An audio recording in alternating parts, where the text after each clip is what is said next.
Baik, di sini saya akan menjelaskan terkait dengan tantangan industri kreatif pariwisata. Pengembangan ekonomi kreatif sebagai penggerak dalam sektor wisata itu walau terdengar sangat menjanjikan ya, namun di sini tetap memiliki sejumlah tantangan. Tantangan tersebut tersebar terkait dengan keberlanjutan ekonomi kreatif itu sendiri, yang mana di dalamnya untuk menggerakkan sektor wisata di dalam suatu industri kreatif. Tren wisata cenderung cepat berubah atau bersifat dinamis sehingga suatu industri kreatif itu dituntut untuk bisa menciptakan suatu produk-produk yang inovatif tentunya. Di sisi lain, di sini suatu industri kreatif tidak boleh terjebak pada selera pasar karena apa? Dapat menghilangkan suatu originalitas atau keaslian, keunikan di dalam produk itu sendiri. Di dalam sini saya akan menjelaskan tantangan-tantangan pengembangan di industri kreatif pariwisata itu sebagai berikut. Yang pertama, dari segi kualitas produk.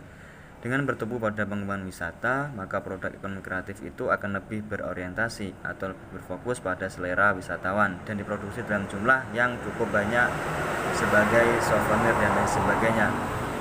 Kemudian yang kedua, tantangannya adalah konflik sosial terkait dengan isu komersialisasi atau komodifikasi. Dalam pengembangan ekonomi kreatif melalui wisata seringkali mengkomersialiskan atau mendapatkan bisnis di dalam ruang-ruang sosial dan kehidupan sosial itu untuk dipertontonkan pada wisatawan sebagai atraksi wisata, baik dari wisatawan lokal maupun wisatawan internasional. Kemudian tantangan yang ketiga yakni manajemen ekonomi kreatif itu sendiri.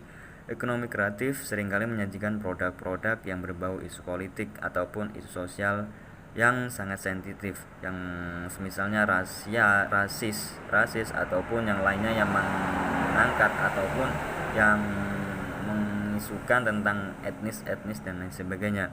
Untuk itu dalam mengatasi hal ini dibutuhkan manajemen ekonomi kreatif yang sangat baik dan tentunya sangat bijak, dengan salah satu fungsinya yakni menentukan guideline atau ekonomi kreatif ini harus mengembangkan dan harus berpikir inovatif, di mana itu harus dilakukan untuk meminimalisir adanya hal ini atau kejanggalan, kesinggungan sosial hal ini.